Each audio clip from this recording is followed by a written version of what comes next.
turn it upside down, and it will blend. And then when you take the lid off, oh, Nikki, it's creamy inside. but it has an odd natural smell. Very knock me out. Old school Vitamix.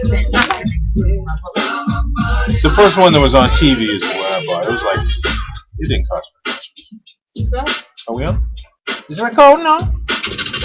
Hangsuite. Nope. Welcome to the show within the show.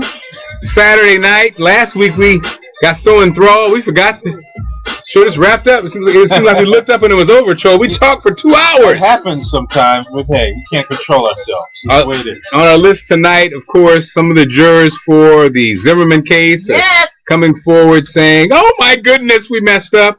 We have, you know, do it over again. If I had to do it over again, my bad, darling. But you can't do it over again. That's Thanks. why she's out. She's really rad. I'm sorry. I'm disturbing your introduction. Yeah, thanks, Nikki. Sorry. It's Nikki Strong. What else, Troy? Troy, our news department. What else is our department working Our on? news department. Troy, our news department. This is not a news department. I'm not getting paid for this. Troy, news department, John. The movie Fruitvale Station is out. Yeah. And I know a lot of people, since you mentioned Trayvon Martin, a lot of people thinking about the correlation between those two movies and what happened to those two young men. That's pretty interesting. Mm-hmm. And yeah, a couple other things I guess we can get. What you got, Nikki? Anything on your mind? You can't see Nikki, but you can hear her. No. This week? Nothing this week? And the big thing was finally that juror we found out was Puerto Rican speaking. That was me. Black and Puerto Rican, Nikki. Like me. Yes. Black or Rican? Your people, Nikki, no. Yeah, and then I guess this week, of course, obviously the Washington's Next Big Voice Contest. We still don't have a winner selected. Oh, sorry. Nikki was, waiting with bated breath this week. Everybody. Yeah, bated up. Everybody's breath. My breath is. Our breath is like a damn dock at a fishing pond filled with bait. This episode is brought to you by Wrigley's Gum. Man. This week. And Listerine. Breath baited. This week I had a chance to. What's the next big voice really on your mind? Really? Well, I think trying to closure is on my mind. You know, well, everybody wants to know what happened. We all participated in this contest. We'd love to find out. I want to know what happened. I hope they do know. Somebody listeners of WHR want to know what the hell happened. The reason why it's interesting is because it is. Well, all the folks that we campaigned. We pulled out the campaign machine. Yes, I've heard about your campaign. We heard from other people. Yeah, we were campaigning. You know how much that campaign costs? No, I'm joking. No. And my third child is mortgaged to the hilt. I've had so many questions about what happened? Did you get it? Did you not get it? And I know other contestants are feeling the same way. Yeah, we want some answers. Well, I mean, Now, what actually feels good though is a lot of people that did vote for us are following back up. People that I didn't know voted. So it's kind of like wow. And Nikki too. Nikki. Troy, about Nikki. Yeah, not just us. Nikki, what about Nikki's vote? She can speak for herself. What about Nikki's campaign? She's talking. Nikki hit New York like one tweet. Hey, I'm on. That's all it takes. Nikki's strong. One tweet to New York. You're good. This week I was blessed enough to work with young people in for summer school in Baltimore public schools. I worked at Baltimore IT Academy, formerly Chickapin, Troy. Okay. Or Chickapin, or whatever, And I tell you, it was a after the first day, I was like, peace out, Brooklyn. I was overwhelmed. And then by the end, or just kind of in a bad way. And then that's honest. Yeah, then by the last days, man, I really saw how when you really put your boots down on the ground and work with those kids, you can change their lives. You fall in love with them, man. Yeah. So that was a great experience. I've been doing that for the last 2 weeks, actually. There's nothing like. So you've been teaching kids? I've been helping with the robotics program. That's awesome. So it was like, wow, for someone who has any kind. So what are you doing? Like when you say they built robots. They got some Microsoft in.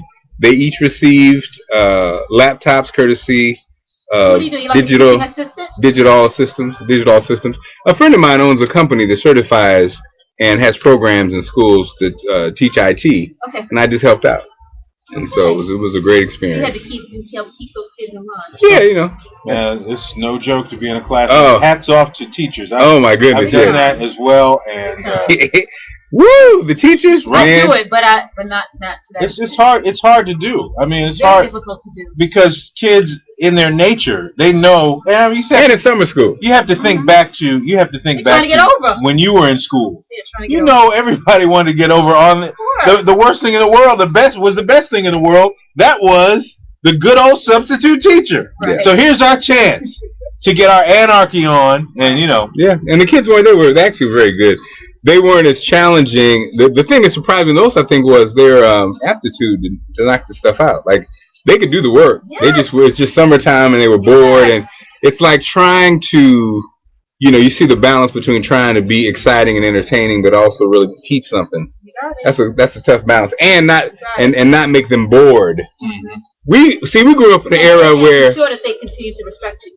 Yeah. Well, but we grew up at a time where respect was number one, and where we didn't give a damn if they didn't give a damn we were bored or not. I think that was the difference. Like trying to make them have excitement. I don't know. They didn't care about that. They were teaching you. You guys got to get ready to talk. All right. On the air. All right. All right. A real job. This is a show within the show. That's break. why it's called the show within the show.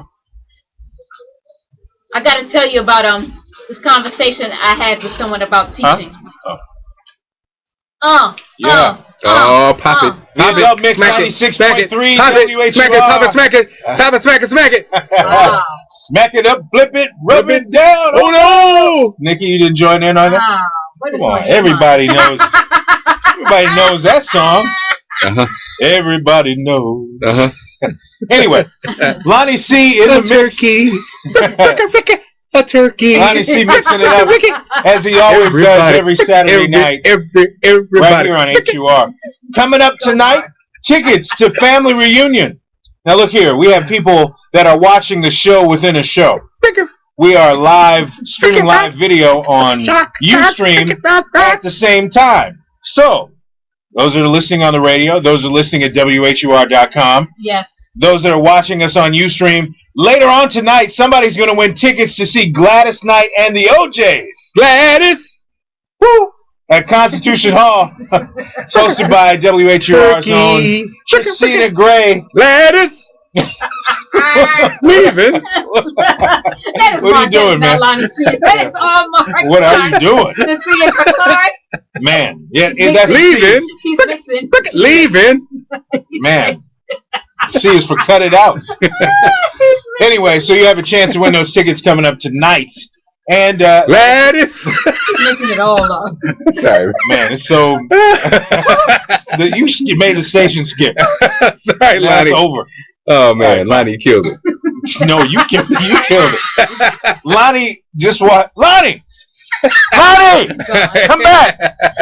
Great job, Lonnie. Lonnie turned off his equipment and left. I don't blame him. More coming up right here on HUR. Stick around.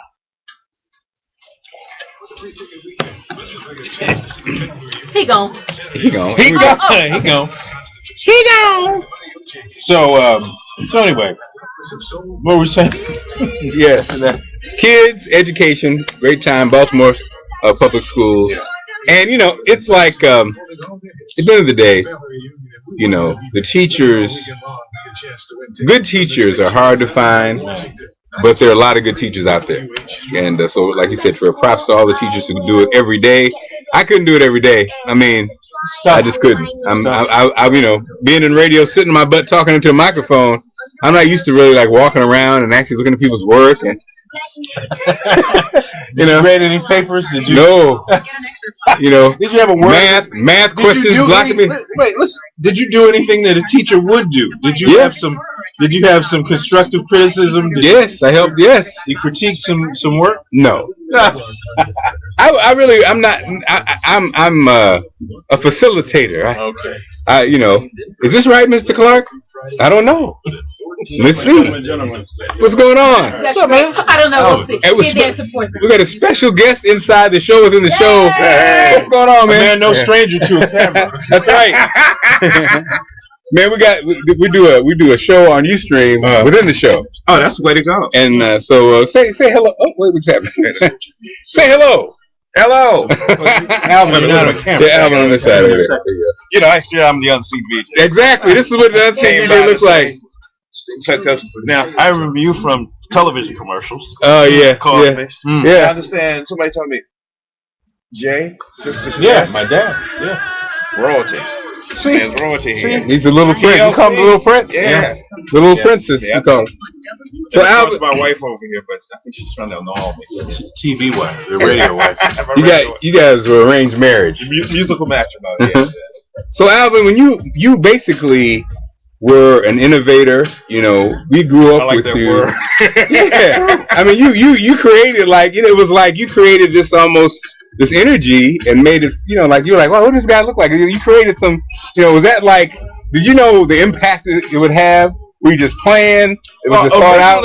And again, we're talking about the unseen DJ. We grew up with it. BET. Video Everybody knows. vibrations. Exactly. We grew up with video vibrations. That was like a special time. Like, and I mean, I'm like BETs. Yeah. Well, I mean, I'm coming from Springfield, Illinois. Right. And you know, that was like a special part of our life. I mean, so I knew you and didn't know you. You know, and I'm sure a lot of people in the world felt the same way. Did you realize how big it was? I think you did, though. People kind of tell me you were that kind of guy. Well, here's the thing. You were conscious of brand even back then. I've heard. I tried, but you know what? Jeff Lee, who's over at HUT now, called me one day.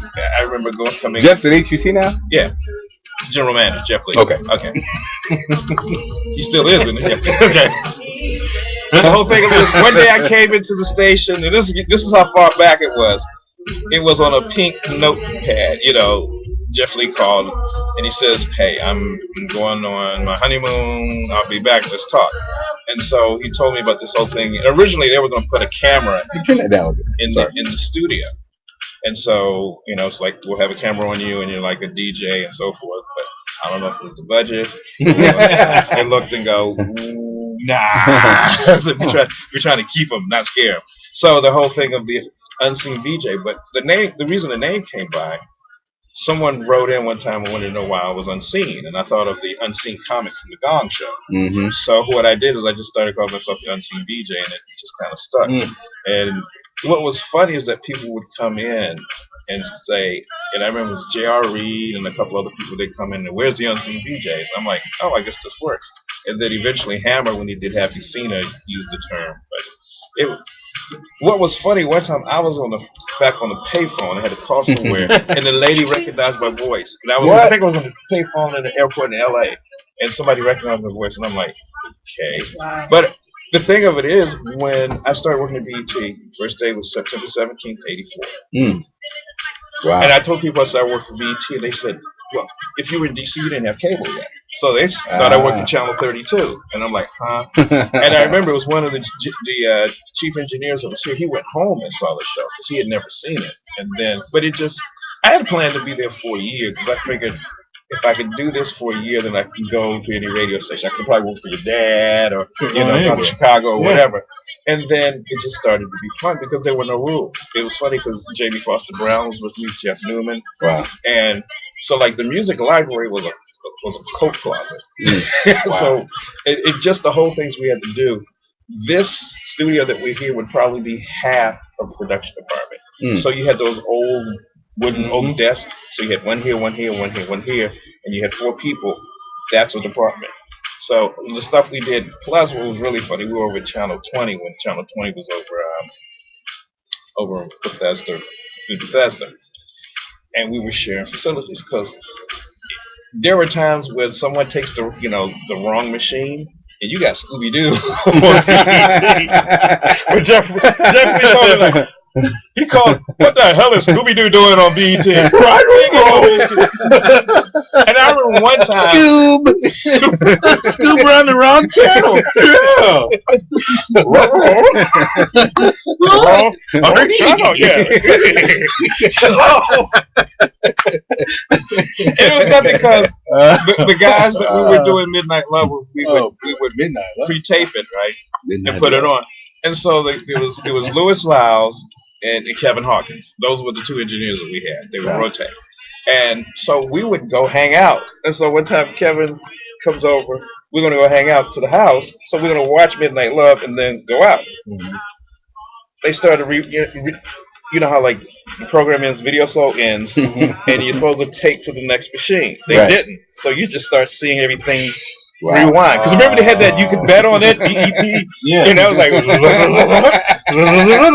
I'm like, and I'm calling Master Control once again. Hey, you're rewinding the show in there. No, we're not. Listen to this. So it was a lot of fun there. We didn't know what was going to happen. It just went. So you know you're flying by the seat of your pants, running a network. When were the signs that things were like it was taking hold? Things were changing. Now, the reason I'm asking this question because there are two different ways this can go. Obviously, you knew viewership was up, but when did there had to be some bells and whistles? There had to be something happened. Somebody bought look at my new car or something like something. When did you know? When did you know? Well, first of all, I'm a Capricorn, so you know when I started working at BET, I'm like, you know what? Now I want to get a cut, and I was like, I want either Mercedes, a BMW, and for some reason, don't even ask me why, I wanted a Mercury XRT4i because I thought it was cool. Yes. And then the name was cool. Mercury. Mercury. It was a Mercury XT4i. Okay. And I was getting ready to get it, and then I saw an article with Warren Brown with the Washington Post. And he's like my godfather now doing automobiles. But he talked about a Jetta. And the Jetta was like half the price. And it was front wheel drive. Got you a Wolfsburg, didn't you? Yes, I did. She ain't lie, baby. No, they didn't even have Wolfsburg back there, but still, the whole point of it was the Capricorn in me goes. Yeah, I had fun with that. While it was under warranty, we had fun. Yeah, and that was before the speed traps on the tunnel. Yeah, but that whole thing. But you know, someone like Donnie who was already, you know, multiple incomes. You know, Donnie always had what was new and fresh and things like that. But there's a lot of flossing, in other words, by some people. Well, they had it, so they're not flossing. Yeah. You know, they had pearly white teeth, so I guess they had the floss. You know, so it was that kind of thing. But I think when we started going to like Jack the Rapper, BRE, and New Music Seminar, and folks would talk to us, I tell you where I think BET really had an impact. I remember Jamie Brown and I, and this was like February of '89. We went up to 88, 89. We went up to Boston for Maurice Stark. He had Take Me New Kids Flock. And it was the first video that Maurice had done. And I'm like, because there was always been talk, you know, in the music industry, especially like a lot of black artists had white managers. And at that time, I think only, what's his name? I'm trying to think of his name, and he died, was the manager of the Commodores. It was Bernie somebody or something like that. But he had died. Benny somebody. And it was just the whole idea of here's a black man with a white group. Right. So I'm like, I'll play it. And so I saw Maurice at BRE, and this was in Long Beach. We were talking, he's like, you know you broke the group. What are you talking about? He said, well, there's a pop group in Orlando that saw on BET. And at first, you know, they had heard the song and they thought it was a black group, and then they realized when they watched the BET it was a white group, they started playing, and they kind of pushed it. So then that's when I started to realize that, you know, that kind of thing. Plus, we were able to have some impact. I remember we did a She's Hot contest for Video Soul. And so this is the one. I'm going to go back. I'm going to move this to number one about what you were saying. Troy. We had a She's Hot contest. So it was Vanity, it was Shaka Khan, Jody Watley. They're hot. Oh, they're hot. Diana Ross. Who else was it? Whitney Houston. And all these folks, right? And Vanity won. Yes. And so, you know, you have, and it's the old days. You didn't have votes and going online like we did for the Heat. Right. big voice.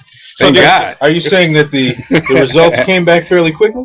Is that what you're saying? Which one? Back in the day. Well, no, it took a while, but I'm gonna leave that alone.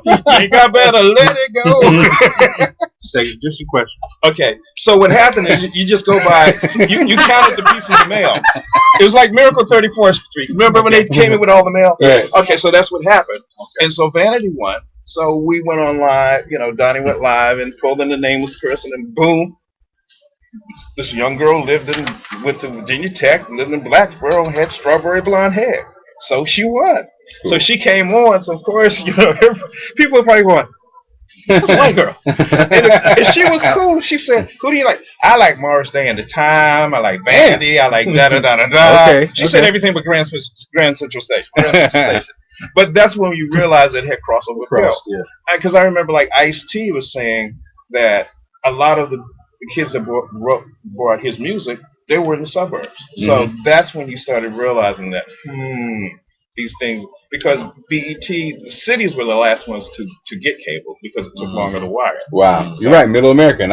You're right. I'm from Middle America. And the thing about it, and it was a connection. Like, that was a uniting where everybody black could see. That's stuff. true. When Heavy D and the Boys came out or something like that. And people don't know. You're right. Like small town America.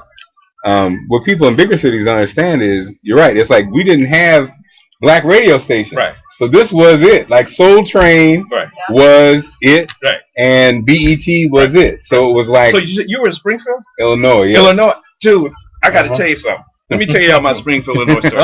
I still have somewhere. I went to the state fair. Yeah. In Springfield. Illinois State Fair, baby. I still have the T-shirt. Wow. Because what had happened, it was the funniest thing, because we went and, HBO was a partner, so they would take me places and we'd MC and give away stuff, right? Mm-hmm. I had these two ladies that were on the other side doing, because, you have the booths and everybody's doing different things. Right. And I had these two little white ladies going, yo, baby, yo, baby, yo. And they would do it. And so I had such a good time that people were like, will you autograph my shirt? I'm like, if you autograph mine. And somewhere I know I had that because I saw it within the last 9 months. Wow. The whole state of Illinois. Not the whole state, but, the folks that were there. Yeah. But that was one of the things when you go places. Like, we went to, I'm trying to think of the high school. It was Reverend Charles Williams. Yeah. Just there. So, Black Expo. Right. So that's why I met, like, Brian Boykins and folks like that. Wow. Smooth Teddy B. Wow. You went back in the day. I'll tell you a story off air about it. Okay. Little Troy. Little Jason. Did you remember Smooth Teddy B? Yeah. Because I'm trying to remember the school that we went to, that we did the show from there. So we had like Daddy-O from Stetson Sonic. We had D Nice and Serge from Third Base. We were supposed to have Big Daddy Kane, but he missed the plane. I guess he was moving to the snow. Smooth operator. Right. But those were, I'm trying to. Man, you gotta do the book, man. Yeah, everybody tells me I have to do that. The unseen book. I did 3 years of book TV, and I realized that every story is a book. Your story is a book. Everybody. You have to do a book about your dad. Yeah. Because your dad, Butterball, Frankie Crocker, these people, Hal Jackson, these are people who were legends. And even if you go to Seattle, somebody like Frank Barrow, who's still alive. Yeah.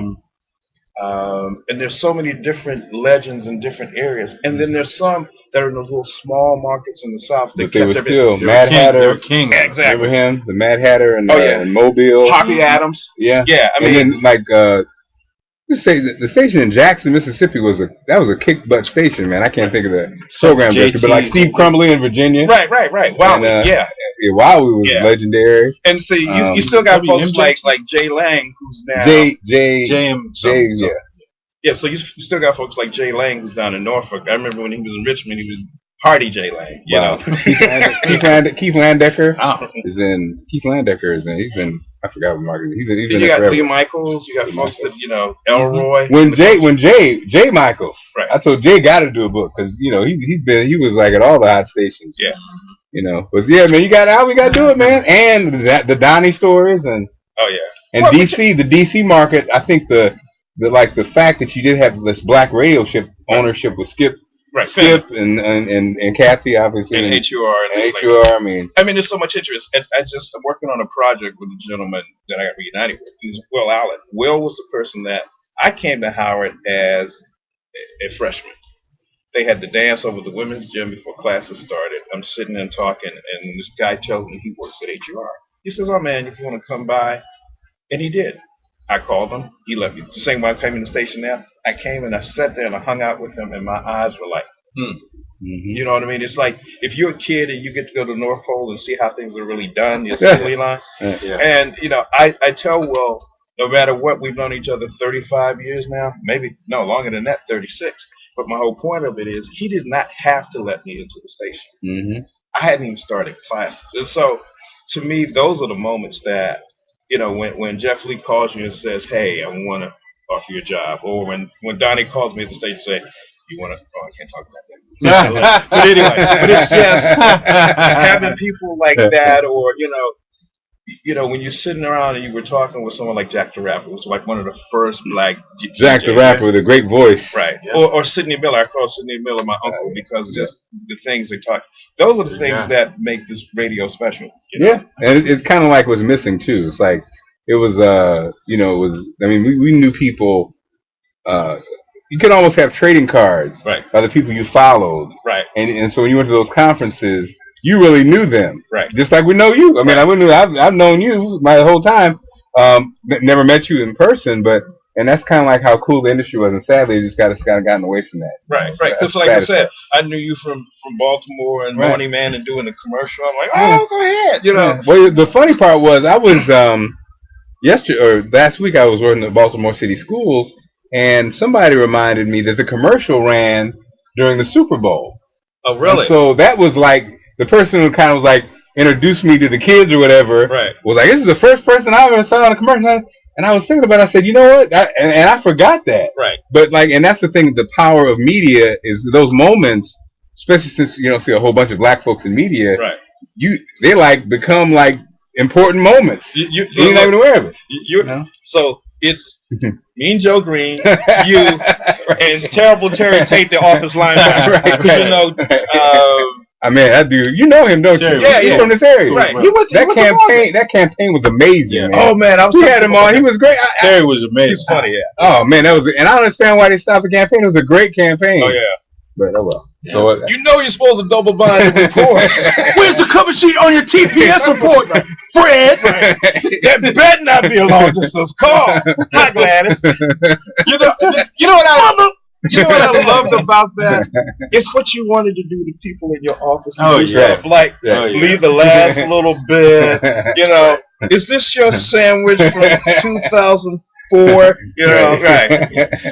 Well, what are we gonna do with it? Well, I think we could put it in a vial and give some people some penicillin at this point. Right. So, were you, when you're part of something, it gets so big that it then is sold to it was gone. The mainstream. By the time well, here's the thing. Could you imagine that that would happen? That it would be from the time you started to the success that BET gathered, whatever. Was that shocking to you, or did you pretty much think I tell you where it came from. That was just the climate, because once they redid the Telecommunications Act, because it used to be you could only have a maximum of 7 stations, and you couldn't have an AM, FM, and a newspaper in the same place. So once that, it was like you either had to eat big or get eaten. Because I know that one of the reasons that Skip Finley told me that they decided to sell, they wanted to try to buy stations. And they're like, we can't buy, then we might as well sell. Because if you look at it,